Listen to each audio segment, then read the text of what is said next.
Hello mga palangga. Today March 2. Alright, so dahil may panauhin kaming mga taga Iloilo, so nagkatay kami ng manok. Ayan.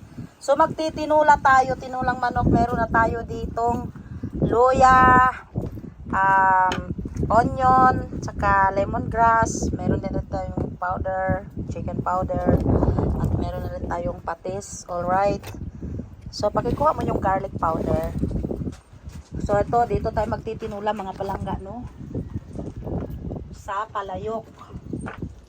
Maglagay tayo ng mantika dito. Sa ating palayok. Yan. Para masarap, no? Tapos, ito, meron na tayong garlic. Ayan, garlic powder. Ay, wag mo na ano yan. Ibalik mo na yan kasi ganyan lang yan.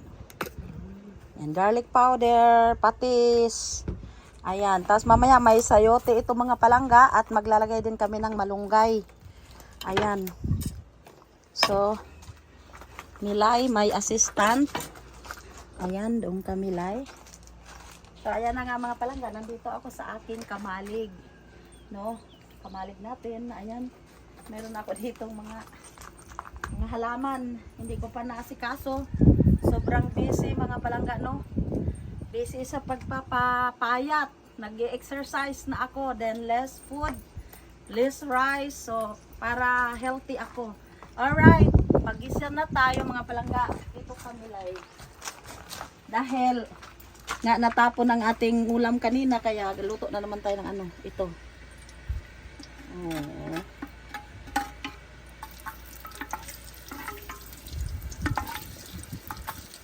Ayan.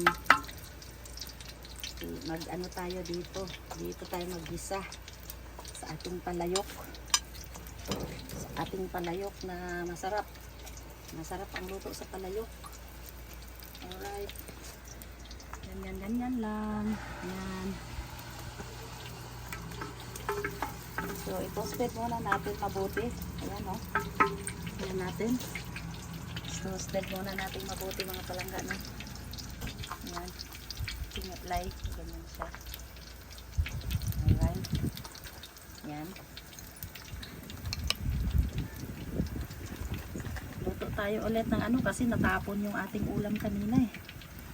Naglaga sana ako ng baboy. So, ayan ang ating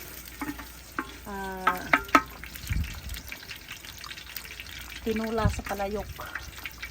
At maglagay na rin tayo ng ating onion. At ito,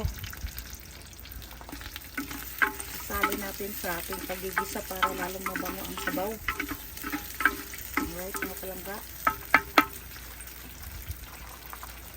So, simpleng kinabuhi dito sa bukid. Habang nagluluto ako, ayan, kita ko ang Apo Island. Ayan mga palangga, no? So, yan yung view ko dito habang nagluluto tayo. Ayan. So, nandito tayo sa ating kamalig.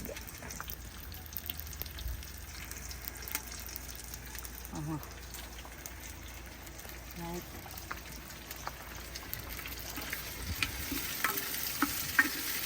Ayan.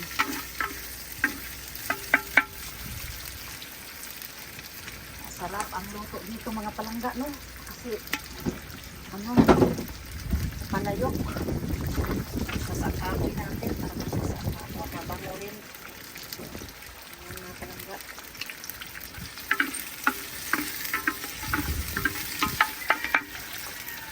So, ilagay na natin ang ating manok. Huwag na natin patagalin pa.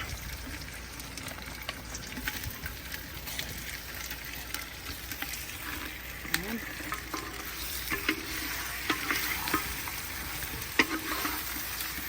Ganyan lang balangga ang ating procedure ng ating paggigisa ng ano.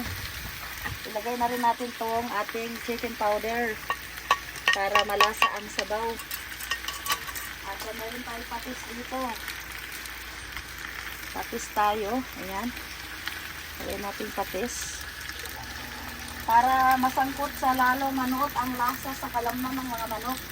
At lalong masarap ang sabaw. Tapos meron tayo garlic powder dito. Garlic powder lalagay natin.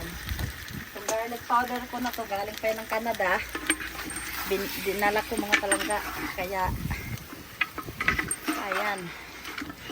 Alright, tatakpan muna natin to bago natin lagyan ng sabaw. Alright mga palangga, paano nga ba magluto ng tinulang manok? Ganun lang ang procedure, no? Siyempre, palalambutan natin ito hanggat sa lumambot. Pag lumambot na, lalagay natin ang ating sayote. At pag maluto na ang sayote, pag malapit na nating hanguin, ilalagay na natin ang ating malunggay. Ayan mga palangga. Alright, thank you for watching!